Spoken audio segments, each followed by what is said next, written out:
I may have found one of the fastest builds in Torchlight Infinite. And most impressively, it doesn't even require all that much gear. I started the build out with a really cheap level 12 dagger, and along the way I found an upgrade that fit all of my needs.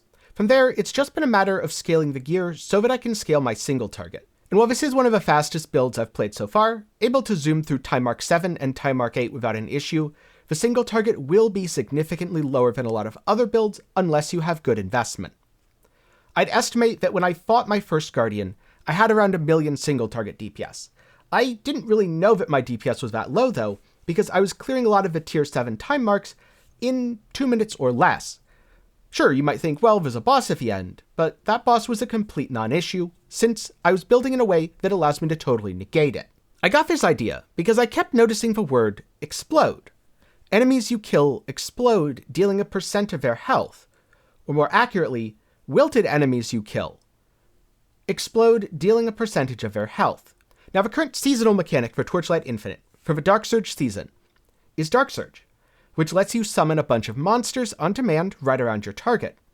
So I didn't need enough damage to kill the boss. I only needed enough damage to kill one single enemy, because that enemy would then explode. That enemy exploding kills its neighbors, which then explode. Then their neighbors explode. As this chain proliferates, the boss and anything within the nearby vicinity will die instantly.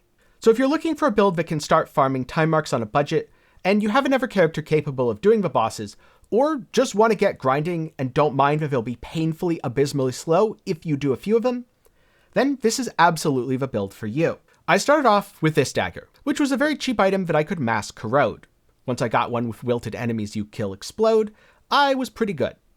From there, I moved on to this. A little bit more expensive, and a little bit more effective as an offhand weapon. Then finally, I swapped things around to this, which offers a far superior Wilt explosion effect, along with having actual damage scaling. You can either pair this with a caster weapon that adds a percentage of your skill to your Wilt, or you can pair it with a main hand melee weapon that has a big juicy fizz roll, which then gets added to your Wilt. Because yes, this is a Wilt build on Youga Spacetime Elapse. And if you're wondering exactly how I've built the character or the choices I've made, don't worry, that'll be coming in the future, so be sure to get subscribed. This is more talking about the concept rather than talking about the end result, since there's a lot of things up in the air and my single target isn't really at a place where I'm happy with it yet. Though I'm certainly able to farm time marks fast enough that if money can fix the problem, my problem won't be around for very long. And that's why I wanted to share this early first look. So if any of that sounds interesting, be sure to head down and get subscribed. While you're there, leave a like, as that really helps me out. Before I continue talking about the build and how Wilt works, I'd like to take a quick moment to thank my patrons and channel members for the continued support, but more about how you can support at the end. So I've already mentioned that I'm leveraging explosions. The reason these are so effective is not only the Dark Surge mechanic itself, but one of the best ways to get as much loot as possible from your time marks is to just add more monsters. You can do this via Chaos cards. Chaos cards will add normal, magic, or rare monsters to your time mark. The more enemies you kill, the more loot they'll drop, and the more loot they drop, of course, the more chances for you to get valuable things that you want to either use or sell. But the more enemies that you add, the closer each enemy is to all of its friends. So if you're able to kill an enemy causing it to explode, then it's probably going to take out all of its friends, since a percentage of its health is an absolutely massive amount of damage, even if it is secondary erosion damage, which isn't as easy to scale as many other things. Furthermore, this build is very fast due to the use of Spiral Strike. I don't know if it's supposed to be this fast or if I just have very fast weapons equipped, since I am using a sword and a dagger. So far, it has felt absolutely excellent and allows me to really zoom through maps. I just kind of hold down right click to shoot out my Shadow Shot, and my Shadow Swamp gets dragged along since Shadow Swamp is recast every time Shadow Shot hits something, which leads to an incredibly fast playstyle. If you've ever played Path of Exile, what this really reminds me of is an Essence Drain Contagion Trickster from back in the day. I feel like I barely tap a pack, and I can move on. I know it'll explode behind me, and my pet will clean up all the shinies, though sometimes I go too fast and do have to double back for an item that's left on the floor, especially something like a Flame Elementium, which isn't picked up automatically and is absolutely worth going back for. Now, I'm not going to be talking too much about the auras, skills, talents, or items that I'm using on this build yet, mostly because I'm still swapping around my gear a lot and I'm not really happy with the overall final result. While it's very, very good at clearing, the single target just isn't quite there yet.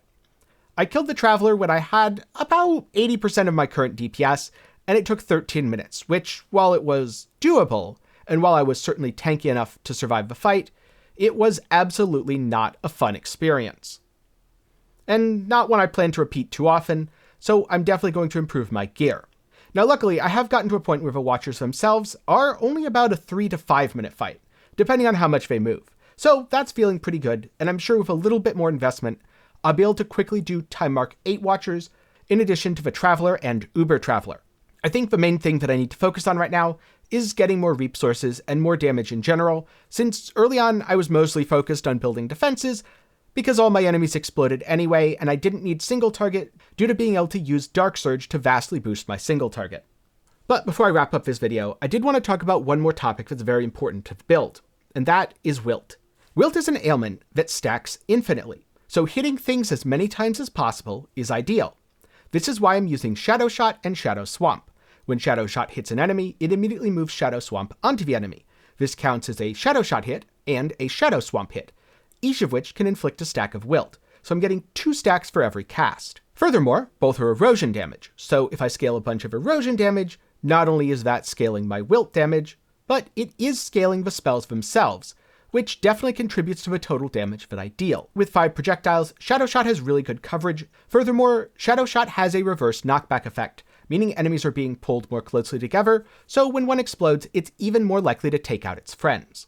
By default, Wilt has its own base damage that is not scaled based off of a skill that inflicts it, or the weapon.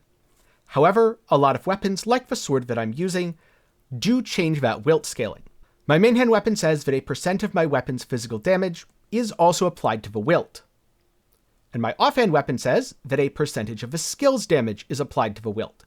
I don't actually know what's best here, between going with a full weapon scaling version and using a really good Fizz weapon as my main hand, or going with a full skill version and trying to get my Wilt explosion somewhere else.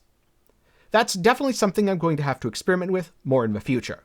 For now, the important part to know is Wilt has base damage, which you'll need to add separately, not just by scaling your skill or weapon damage, and certain things do allow you to use your skill or weapon damage to scale the Wilt. Wilt stacks infinitely and deals erosion damage, so lowering enemy erosion resistance is good, and hitting as fast as possible is also good. If you have any more questions about Wilt or the build in general, then get subscribed, as I will be showcasing it in the future when I'm actually happy with how it performs. Or feel free to ask them down below, and I or someone else may be able to answer them. If you want to join the conversation, then be sure to follow the link in the description and hop into my Discord. React to give yourself a community role, and you should be good to start chatting. A big thanks to my patrons and channel members for the continued support. For as low as $1 a month, you can help to make videos just like this one possible. If you want to watch something else, then you can always follow what YouTube recommends right on screen right now, or you can click through some of the links in the description and the video card to some beginner-friendly build recommendations, a complete guide on how to craft in Torchlight Infinite, and some mistakes that new players should be careful of and be careful to avoid.